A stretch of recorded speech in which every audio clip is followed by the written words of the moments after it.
Hi, I'm Lou Manfredini, ACES Home Expert, and I'm here at the Ego headquarters, and we're going to be talking about the Ego Powerhead, and I've got Barnaby here to tell us a little bit about it. Yeah, it's an awesome evolution of Ego in that now we have 7 different attachments that snap onto a singular power head. So you have versatility, where once you would buy just like a string trimmer or an edger, now you've got the power head and all its buddies, right? So I'll rattle them off for you. We've got the string trimmer I spoke of, also an articulated hedge trimmer.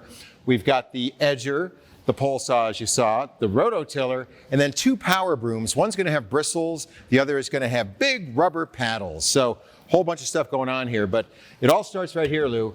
We move the motor to this end of the tool as opposed to with the other tools that I mentioned before, they'd be right down there. Right. Now, I want to talk a little bit about the pole saw because you and I spoke before the cameras rolled that you had a chance to use this and you were even surprised by what you were able to cut with this. Right, because you know, it's so dangerous to put a ladder up onto a tree and then drag a chainsaw up there and try to limb something.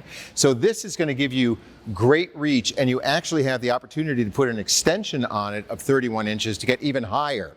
So, as far as capabilities, it's got a 10-inch Oregon bar and chain. This is going to give you about 70 cuts on a single charge. Wow, yeah. That's amazing. That's amazing. Thank you so much for the information. If you want to learn more about the Ego products that we carry at ACE, just go to your local ACE hardware store because ACE is the helpful place.